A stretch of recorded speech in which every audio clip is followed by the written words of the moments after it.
Nós somos o grupo 5 do terceiro C e vamos falar do livro Contos de Enganar a Morte. Os integrantes do grupo são Isabelle, Kesley, Matheus, Vinícius e Yuri. O conto é dividido da seguinte forma: introdução, desenvolvimento, clímax e conclusão.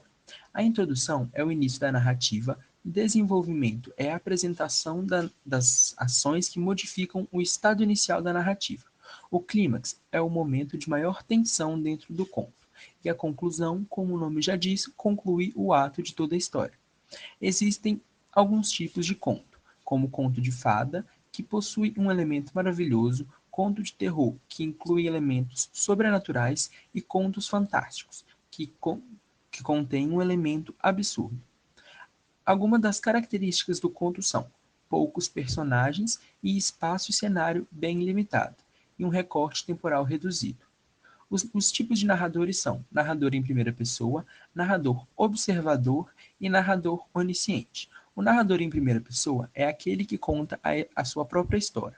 O observador é aquele que apenas observa a história e o onisciente é aquele que está presente o tempo todo. Estrutura. São um texto formado de 4 contos populares cujo tema é morte, contracenando com personagens populares.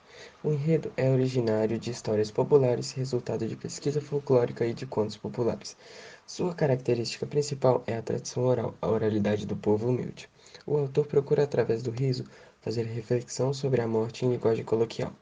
Tempo cronológico é no dia que passou e o sol caía na boca da noite. Sobre o autor. Ao final do livro, além de uma pequena biografia do autor, há uma interessante parte do texto em que ele justifica a abordagem da morte às crianças. Trata-se de um grave erro considerar a morte um assunto proibido ou inadequado para crianças. A morte é indisfarçável, implacável e faz parte da vida. Ricardo defende com prioridade que esse assunto esteja presente simbolicamente na vida da criança para que ela esteja preparada quando se defrontar com a morte de algum parente, de uma figura pública ou até mesmo de um animal de estimação. Sobre o contexto, tempo e espaço, as ilustrações remetem às xilogravuras de cordel e dão leveza a um título que poderia ser carregado em decorrência do assunto abordado. Além disso, trata-se de um livro interessante para ser trabalhado em sala no dia de finado. O homem que enxergava a morte.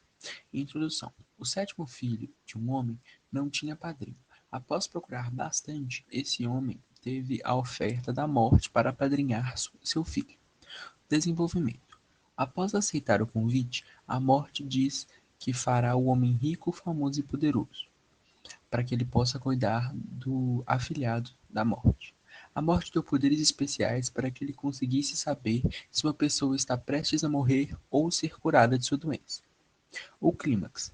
Quando a morte tenta levar o homem embora, ele faz um trato com ela e ele ganha mais um ano de vida. Depois desses um ano de vida, ele suplica ela e consegue convencê-la de levá-lo só depois que ele rezasse um Pai Nosso. A conclusão. Após viajar o mundo inteiro sozinho, depois de não completar o Pai Nosso, ele acha um corpo morto no meio da estrada e percebe que seria muito triste morrer sozinho. Então ele finalmente termina de rezar o Pai Nosso, a morte vem e leva ele embora. Esse conto se trata de um conto fantástico, onde um homem faz amizade com a morte, ganha poderes para ficar rico e conseguir cuidar de seu filho. A história começa na casa do homem e depois de passar pelo mundo inteiro, termina numa estrada. Esse conto dura muitos anos. Último dia na vida do ferreiro. Ferreiro era um homem que vivia o dia todo trabalhando em frente a um forno e mesmo assim não tinha dinheiro. Mas era um homem de bom coração e sempre repartia suas coisas com quem precisava. Ao longo da história, o ferreiro enganou a morte por muitas vezes. Certo dia, o ferreiro ajudou uma velhinha que estava faminta. Ferreiro, com seu bom coração, ofereceu a ela o único pedaço de pão com carne que tinha. A velhinha tinha poderes, e como recompensa ao ferreiro, ele teria 3 pedidos para fazer. Então o ferreiro pediu ferro, carvão e uma mesa mágica que nunca faltasse comida e uma viola, que fizesse com que as pessoas dançassem sem parar quando ele tocasse. Depois de muitos anos, a morte bateu na porta do ferreiro. O ferreiro, muito esperto, conseguiu fazer um trato com a morte. Mesmo depois de tanto enganar a morte tocando sua viola, falando que não estava em casa e até mesmo mudando sua aparência, a morte conseguiu pegar ele. O momento de maior tensão nessa história foi a morte indo buscar o ferreiro em sua casa. A história apresenta um conto fantástico, com narrativas curtas que levam um elemento absurdo a cenários e personagens do próprio cotidiano. A história se passa no trabalho do ferreiro, na beira da estrada e também na casa do ferreiro. A história tem um narrador onisciente. Conto de enganar a morte. O meu conto é Um Moço que Não Queria Morrer. E a minha reflexão sobre o conto é que a história, ela fala sobre um homem que ele teve um encontro com a morte e eles conversaram.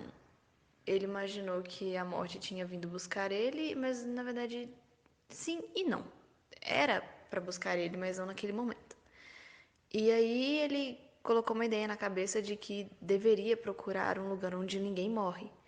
E ele passou um tempo procurando até que finalmente ele achou. E havia uma mulher lá e ele morou com ela por 500 anos. E após 500 anos ele decidiu sair para conhecer a casa, conhecer não, voltar para a casa onde ele morou. E nesse trajeto que ele traçou para poder voltar para casa, ele encontrou pessoas, ele perguntou, pediu informação, mas não encontrou.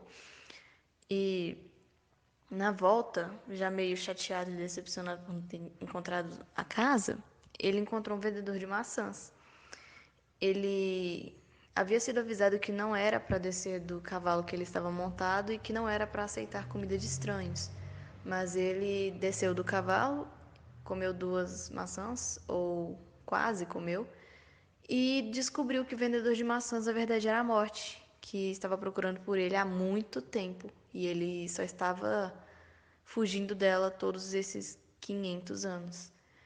Então, eu entendo o ponto de vista dele. Nós somos humanos e nós somos eternos. Temos, entre aspas, um prazo de validade.